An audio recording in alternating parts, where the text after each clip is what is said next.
Meenakshi reception நிக்கும். செத்துறணும். உனக்கு 5 நிமிஷம் டைம் தரேன். அதுக்குள்ள நீ ஐயனார் கோயிலுக்கு வரணும். மீனாட்சி அவ காதலனோட ஊரை விட்டு ஓடி போறதுக்குள்ள போ. நான் ஊரா அறியறது மாதிரி ரிசப்ஷன் வச்சு பெருமைப்படுத்துறேனே, நான் சாக்கடையா இல்ல ஓடுகாலி பண்ண பெத்த நீ சாக்கடையா?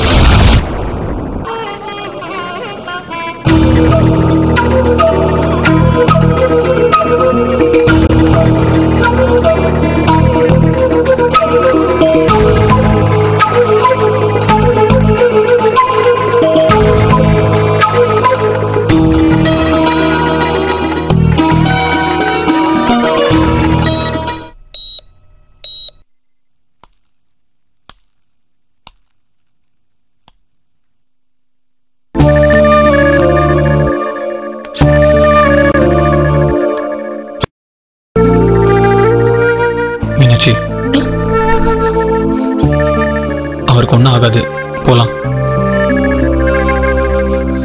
ஏதாவது பதில் சொல்லு.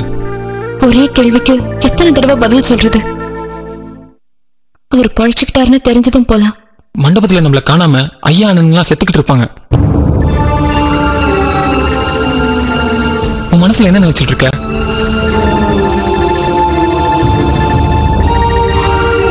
என் பொறுமைக்கு ஒரு எல்லை இருக்கு மீனாட்சி. நீங்க வேணா முன்னாடி போங்க. மீனாட்சி ஏன் கத்துறீங்க?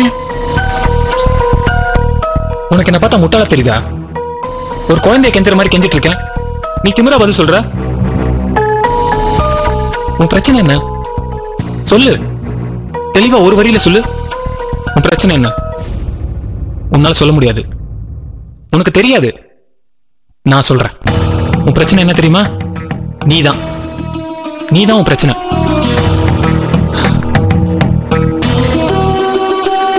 நான் உன்னை என்ன பண்ண? அதிர்ந்து ஒரு வார்த்தை பேசியிருப்பனா? நீ பதிலுக்கு என்ன பண்ண?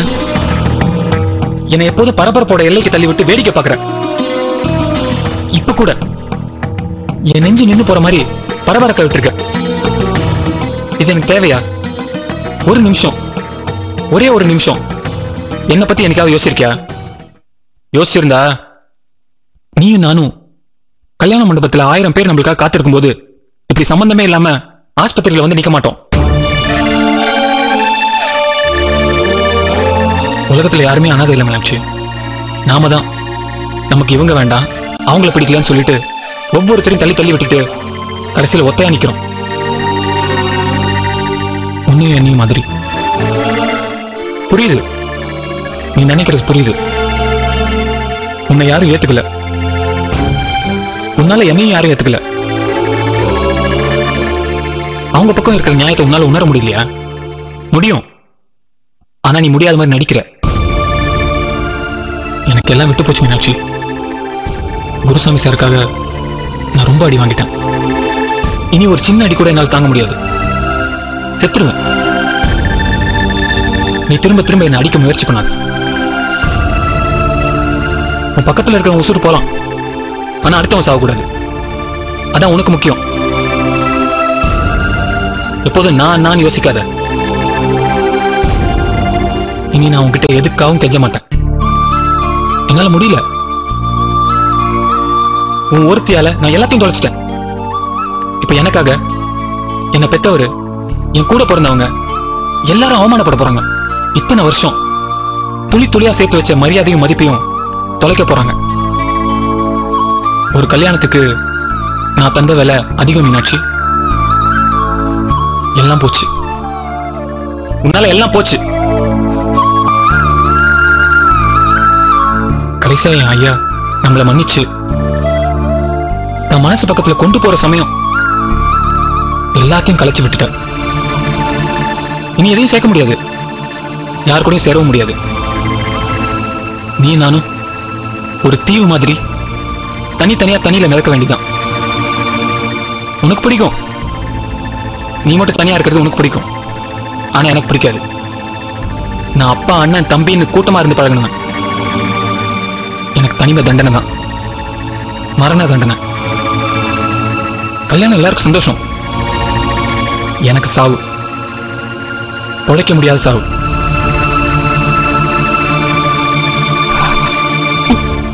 போலாம். இருக்கலாம். இனி இருக்க முடியாது. இனி எப்படி போறது? போகாம தப்பிக்க முடியாதுல்ல. இங்க வராம தவிர்த்திருக்கலாம். வேற பேச வேணாம், போலாம்.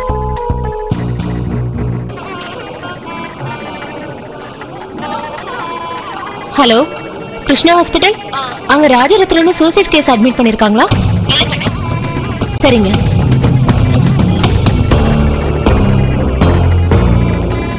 Hello, Kavitha hospital. அங்க சூசைட் கேஸ் ஏதாவது அட்மிட் பண்ணிருக்காங்களா?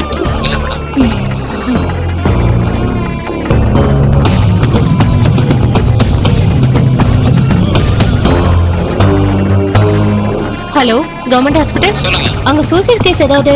ஆமா, இப்பதான் ஒரு கேஸ் வந்தது. பேரு ராஜரத்னமா? ஆமா. அவர் பூஜ் மருந்து குடிச்சிருக்காரு. ட்ரீட்மெண்ட் போயிட்டு இருக்கு. பேஷண்ட் கூட யார் இருக்காங்க? பேஷண்ட் கூட. ஆமா, நீங்க யாரு? நான் மகளிர் காவல் நிலையத்துல இருந்து பேசுறேன். மேடம், பேஷண்ட் கூட மீனாட்சி சத்தியம் 2 பேர் வந்திருக்காங்க. பேஷண்ட் நிலைமை சீரியஸா இருக்கு மேடம். ஓஹோ, ரொம்ப நன்றிங்க. சரி மேடம்.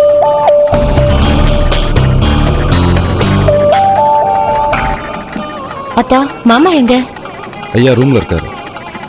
இப்பதான் சக்தியா தங்கிட்ட பேசினேன். மீனாட்சி எங்கன்னு இன்னும் கண்டுபிடிக்கலையா? எங்க இருக்கான்? என்ன சொன்னா? தெரியல, சிக்னல் கட் ஆயிடுச்சு.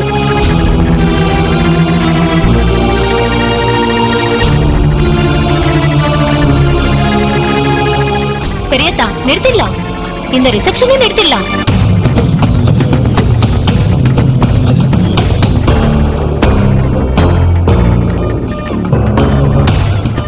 எல்லாரையும் ரொம்ப நேரம் காக்க வச்சுட்டு கடைசியில சொன்னா எல்லாரும் எரிச்சல் ஆயிடுவாங்கல்ல. அண்ணே, இன்னும் மந்திரி கலெக்டர்லாம் வரல. பேசாம ஐயா கிட்ட சொல்லி நிறுத்திடுவாங்க. வெறும் ரசிகம் நடக்காம சுருக்கமா முடிஞ்சிடும். பெரியதா, என்ன யோசிக்கிறீங்க? மாமா கிட்ட எப்படி சொல்றதுன்னா? இல்ல, வந்திருக்கிற ஊர்க்காரங்கிட்ட எப்படி சொல்றது? பொண்ணு மாப்பிள்ள வந்த கார் ஆக்சிடென்ட் ஆயிடுச்சுன்னு சொல்லிடலாம். சகுனம் சரியில்லை, அதனால நிறுத்திட்டோம்னு சொல்லிடலாம். நம்புவாங்களா? சக்தியை மீனாட்சி பெரிய ஆஸ்பத்திரிக்கு போய் 2 நாள் இருக்க சொல்லிடலாம்.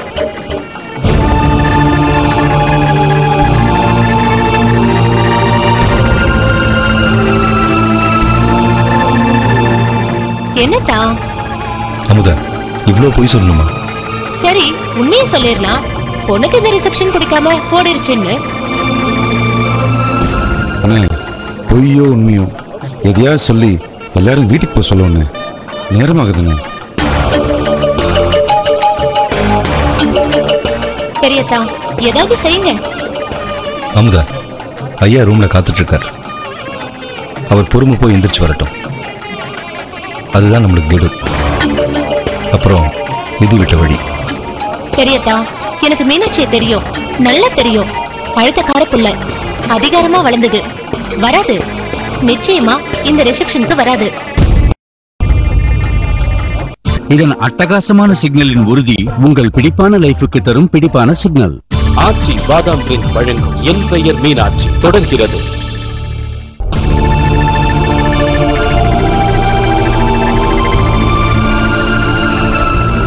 ரொம்ப நன்றி, சரியான நேரத்துக்கு வந்து உதவி பண்ணதுக்கு.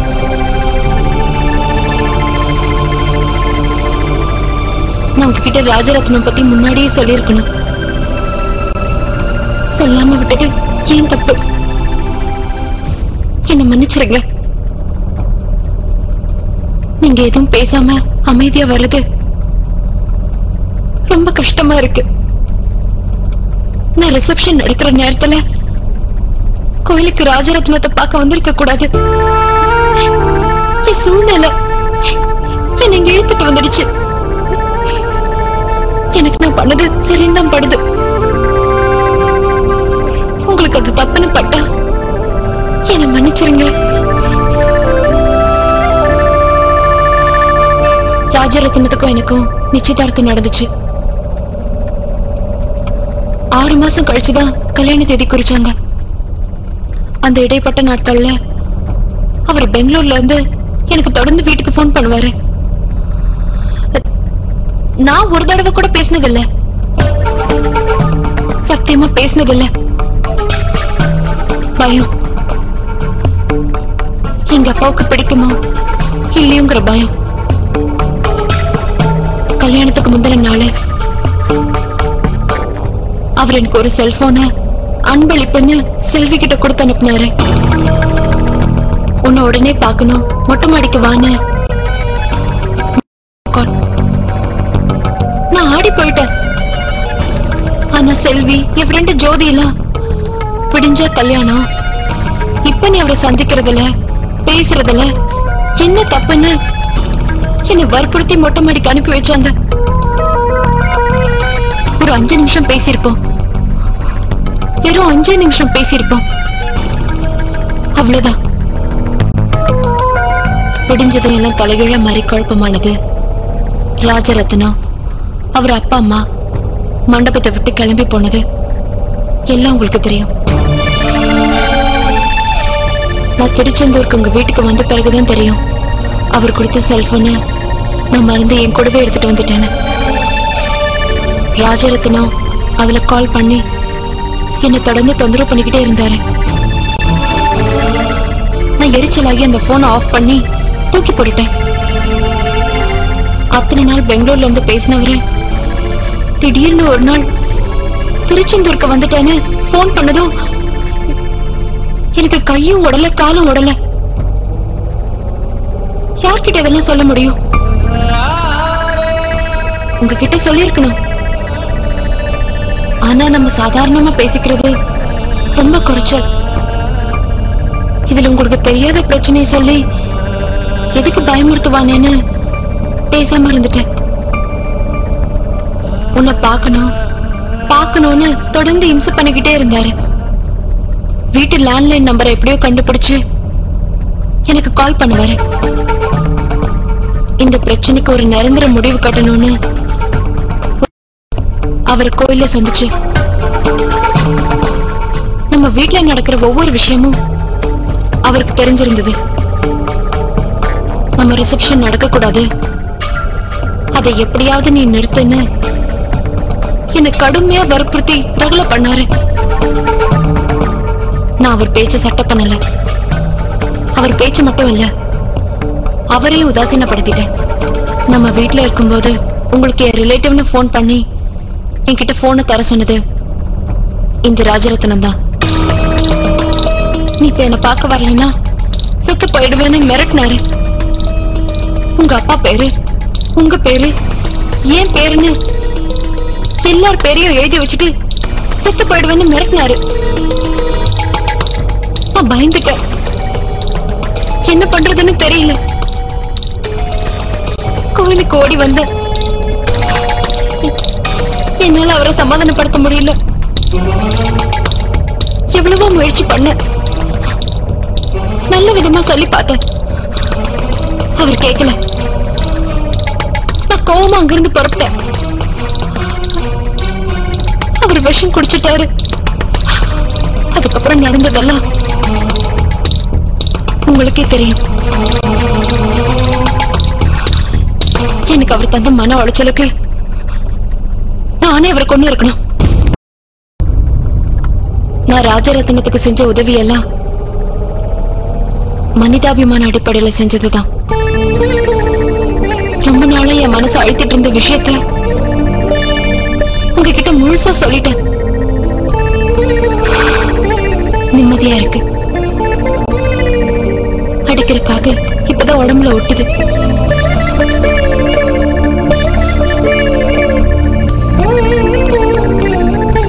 மீனாட்சி, ராஜரத்னத்துக்கு நீ செஞ்ச உதவி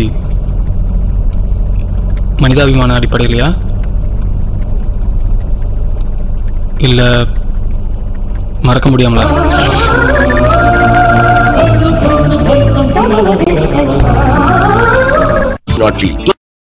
ஆச்சி பாதாம் ட்ரிங்க். ஆச்சி பாதாம் ட்ரிங்க் வழங்கும் என் பெயர் மீனாட்சி தொடர்கிறது.